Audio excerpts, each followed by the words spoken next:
Hey guys, Chad Hoover, ICAST 2023. I'm in the Z-Man booth, and just when you think Z-Man has made everything they could possibly make, right? Because you guys pretty much have made everything in the fishing lure game except a kitchen sink, okay? Pretty much. So I walk into the booth and I'm like, Ryan, what's new for this year? Gets that little, crap-eating grin on his face and goes over and starts picking stuff up. Really excited about this goby because a lot of people think this is just a Great Lakes thing.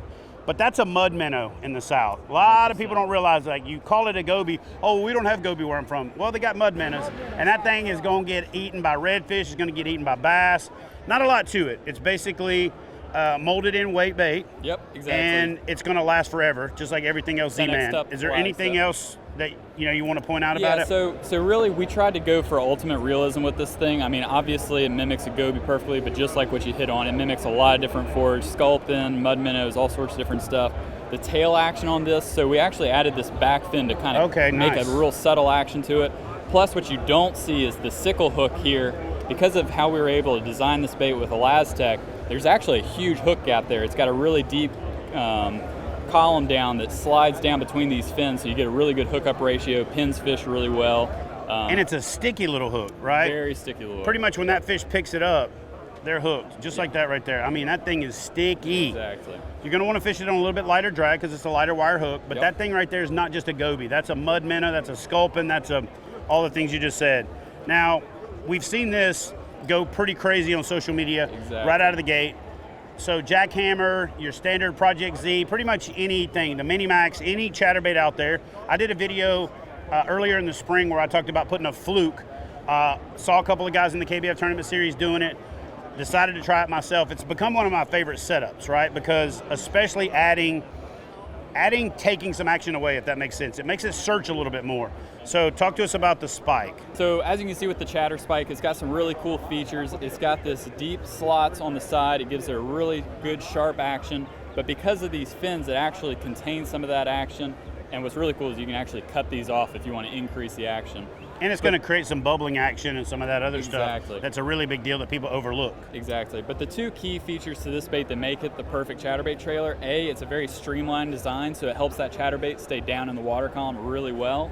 But also this pintail design, so it looks really simple. It looks like it wouldn't create a lot of action, but what that actually does is it allows the blade on the chatterbait to do what it's supposed to do and actually creates more of a hunting action in the water. So this thing has an awesome hunting action. And even a chatterbait that traditionally wouldn't hunt as much, it'll hunt a lot more with this. And that's kind of what I was talking about with the fluke. A lot of times people will put paddle tails on the back of these or too broad of a body trailer. Exactly. And what it does is it really tightens up that action of the chatterbait. And part of that chatterbait is that it's kind of running all over the place. Now, speaking of chatterbaits, I'm going to hand this over to you. Yep. Ryan started rattling off all the different things, and I was like, hold on a second, man. Let's just grab the camera. Let's share this with everybody out there, because he started talking about how they took everything from every other chatterbait that they've learned over the years, every other home run that they've hit, to put it into one chatterbait. So before you get started, Ryan, I'm going to ask you this. If you've taken everything you've learned from every other chatterbait, does that mean this is going to be like $39.99? So the best part about this is we took everything that our customers have been telling us about chatterbaits, including price point.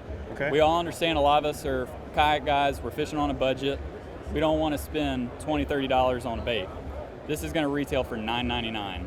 Come on. Killer price point. So basically 2 jackhammers, or 2.5 in some places, depending on where you're at. Now, the question is though, are you sacrificing quality because it's a lower price point? Or is it, so talk to me about some of the things that you added to this chatterbait that's coming from the other chatterbaits, and is there anything in this bait that isn't in any other chatterbaits? Does that make sense? Absolutely. So, and it's all about finite details. So, obviously we're known for the original, we're known for the Project Z, the jackhammer, but each of those the Mini Max, but each of those baits has different pieces that we like or don't like, or things we could fix. And honestly, we just listened to the feedback from the anglers as to what they wish they had. One big thing was the keeper system. So like the jackhammer has an amazing 2-wire system. That works really well with the Elastec, but with some other trailers on the market, sometimes it tends to tear up that trailer a little bit. So with this one, we actually did a lead collar plus a single wire. That single wire holds Elastec extremely well. The lead collar holds traditional plastics really well. So this will work with any kind of trailer option you want to put on it. Works especially well with the chatter spike. The hook, we've taken everything we've learned from the jackhammer and the Mustad. on the Project Z and tried to funnel it all down into the perfect hook. One thing that it's kind of hard to see here, the distance between the line tie and this hook point makes it come through wood better. So we played with a lot of different lengths of the shank on that hook, so that once it snags on a piece of wood, basically we added a little more distance to this, and when you give it snaps with the rod tip, you can pop this off of wood a lot easier than any other chatterbait we've ever come out with. And that doesn't mean that other chatterbaits hang up real easy. It's just saying you're hyper-focused on something like that to get it to be that much better. Exactly. Little things like in the head here, you can see we actually took little cuts of lead off the bottom and added off the top and added it to the bottom. That brings that center of gravity down, so it keeps this bait down in the water column, and it doesn't have a tendency to roll on the wood as wood. Yeah. Still a hand-tied skirt. We did some awesome skirt colors on this thing, some new colors and some traditional colors. It's always good to have fresh new colors the fish haven't seen before, but then you also have to have those staples that just are tried and true. The blade, this is one thing we really hyper-focused on. What you don't, like most people see a Z-Man chatterbait blade, and they recognize that patented hex-shaped blade, but they just think they all look the same. Well, what people don't realize is some of them have different thicknesses, some of them are painted, some of them are plated. So with this one, what we actually found worked the best for us is we did a slightly thinner metal on the blade, but then what that allowed us to do was to add plating or painting.